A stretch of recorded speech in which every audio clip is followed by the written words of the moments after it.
I know nothing about this man I'm about to interview. He could be 90, or he could be 30. The uncertainty is galling, and my nerves resurface, making me fidget.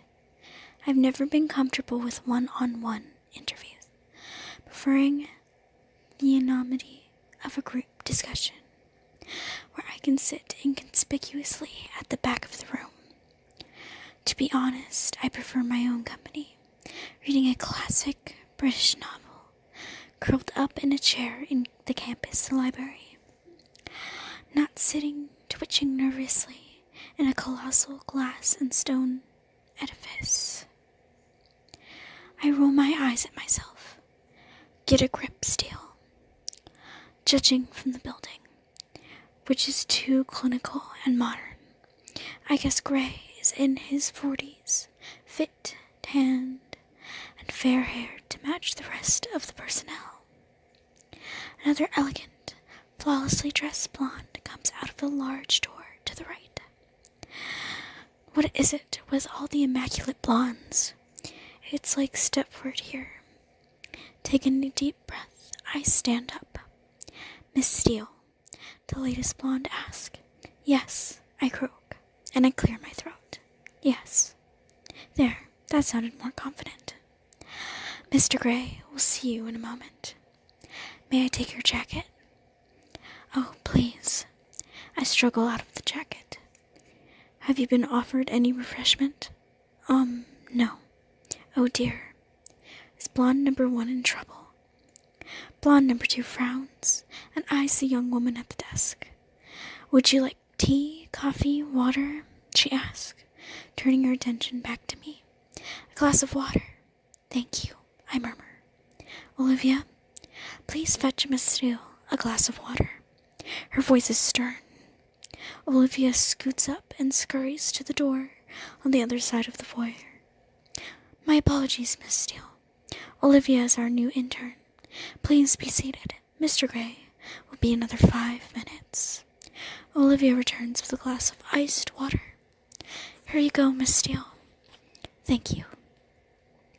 Blonde number 2 marches over to the large desk, her heels clicking and echoing on the sandstone floor. She sits down, and they both continue their work. Perhaps Mr. Gray insists on all his employees being blonde. Wondering idly if that's legal, when the office door opens and a tall, elegantly dressed, attractive African-American man with short dreads exits. I have definitely worn the wrong clothes. He turns and says through the door, Golf this week, Gray? I don't hear the reply. He turns, sees me, and smiles, his dark eyes crinkling at the corners. Olivia has jumped up and called the elevator. She seems to excel at jumping from her seat. She's more nervous than me.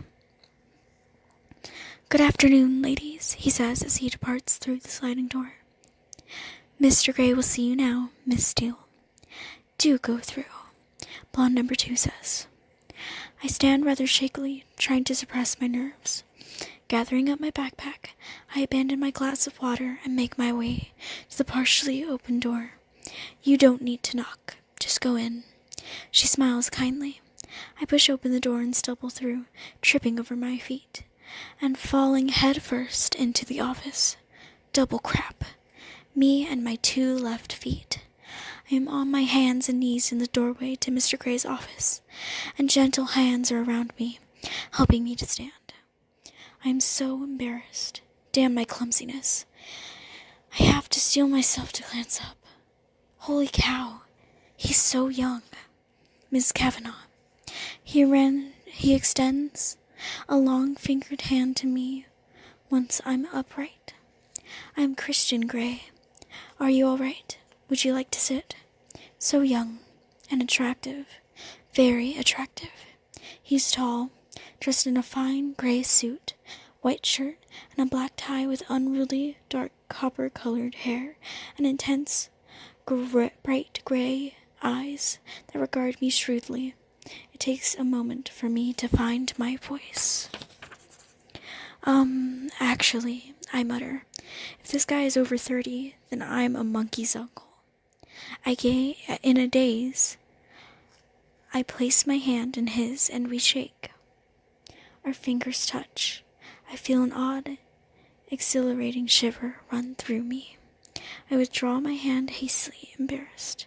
Must be static. I blink rapidly, my eyelids matching my heart rate. Miss Kavanagh is indisposed. So she sent me. I hope you don't mind, Mr. Gray. And you are... His voice is warm, possibly amused, but it's difficult to tell from his impassive expression. He looks mildly interested, but above all, polite. Anastasia Steele. I'm studying English literature with Catherine, Miss Kavanagh, at WSU Vancouver. I see, he says simply. I think I see the ghost of a smile in his expression, but I'm not sure. Would you like to sit?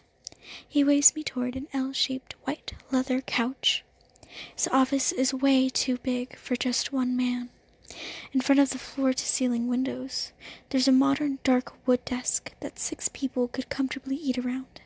It matches the coffee table by the couch.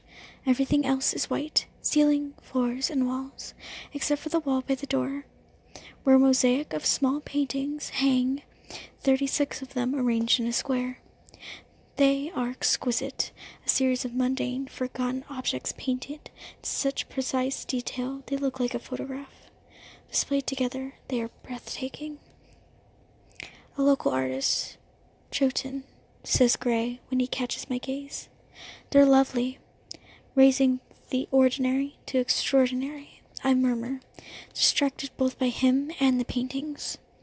He cocks his head to one side and regards me intently. I couldn't agree more, Miss Steele. He replies, his voice soft, and for some inexplainable reason, I find myself blushing. Apart from the paintings, the rest of the office is cold, clean, and clinical. I wonder if it reflects the personality of the Adonis, who sinks gracefully into one of the white leather chairs opposite me. I shake my head, disturbed at the direction of my thoughts, and retrieve Kate's questions from my backpack. And that ends Chapter 1, Part 1. Thank you all for listening.